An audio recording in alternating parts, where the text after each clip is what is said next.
I've been making bread for so long, I forgot what it's like to buy bread from the store. I don't make it every day, but every day that I'm out of bread, I make some, and the smell fills the neighborhood, and the wild rabbits come to get in on the bonanza. I look out the window, and about 7 of them are hanging around the feeding bowls. I'm going to tell you how I do it, and you can try my method, or you can read your manual for the method that is written there. I paid $10 on Craigslist for a $100 bread maker that had been used very little. Nobody would buy mine now that I've been using it because it's really used and looks like it's several years old, but I only bought it a few years ago. I have the Pillsbury Model 1021. There's a kneader blade or vane at the bottom of the baking pan. Pour water to the top of the base of that vane. The baking pan is made of a special material that doesn't stick to bread.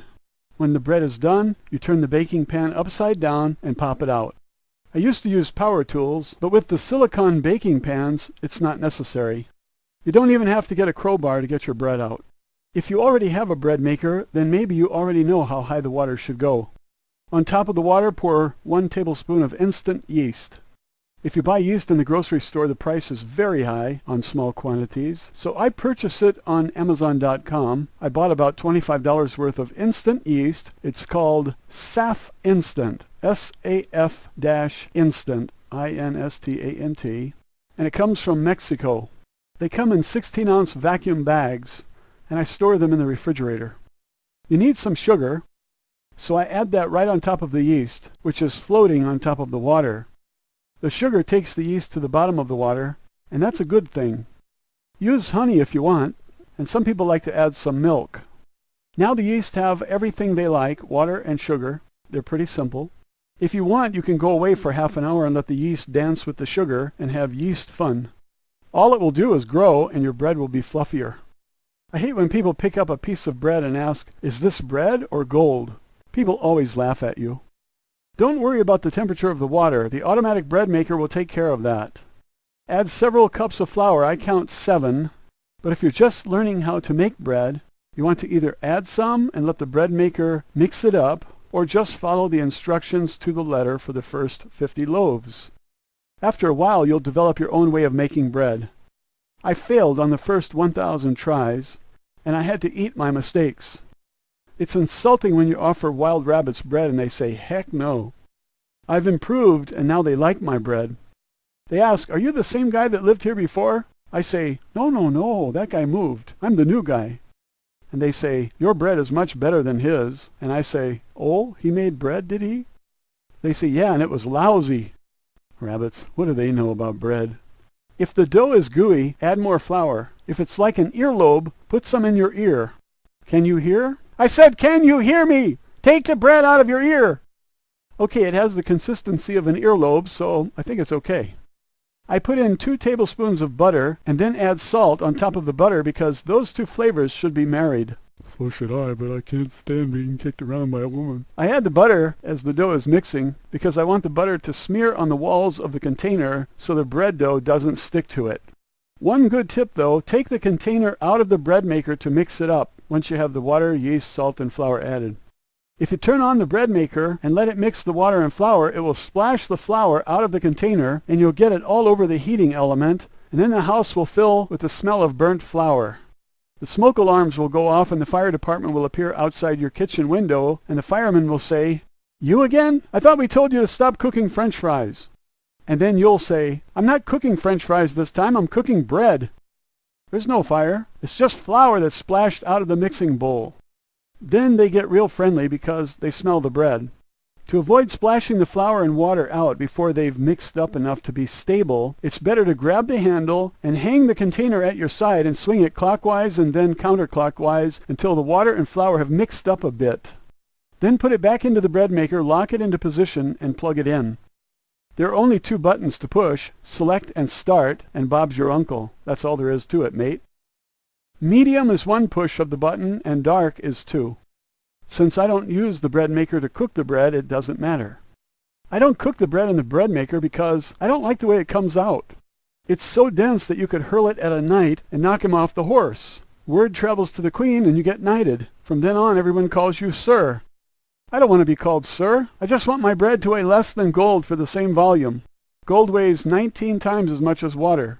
I think bread made in the bread maker weighs about 25 times as much as gold. The second kneading just kills the bread. It never rises to the puffy height that I like, so I turn off the bread maker after the bread is kneaded and has risen.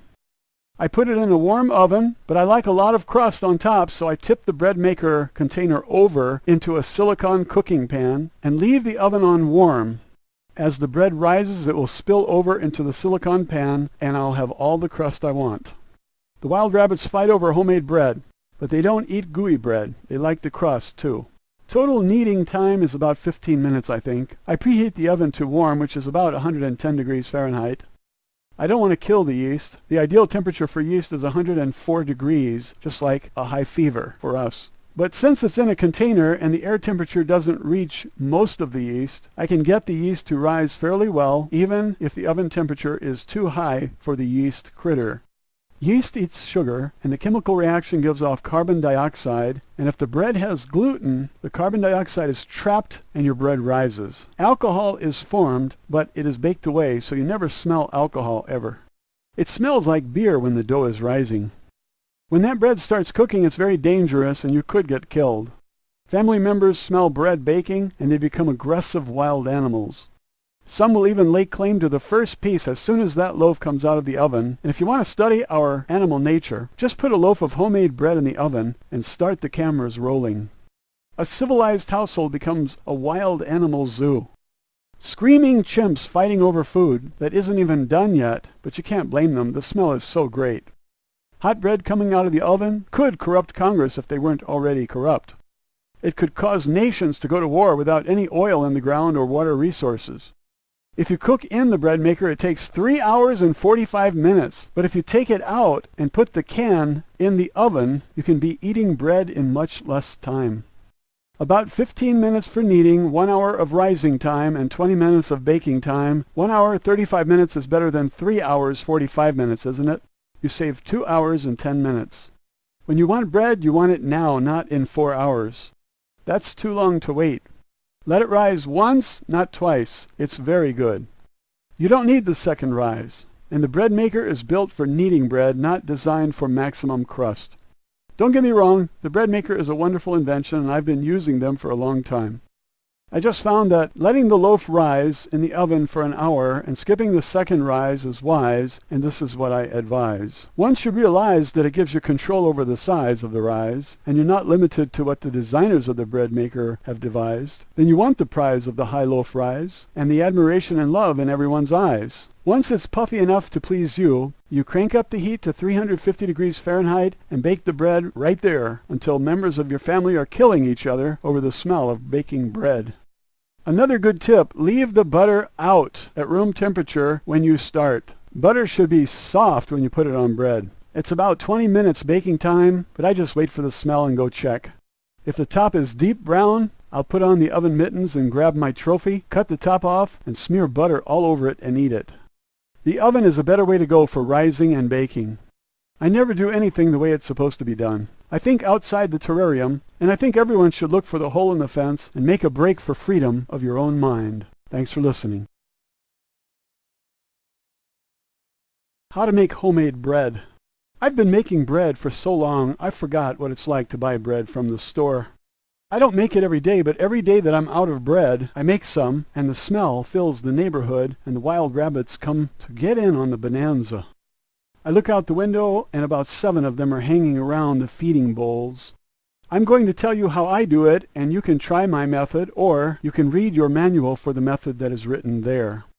I paid $10 on Craigslist for a $100 bread maker that had been used very little.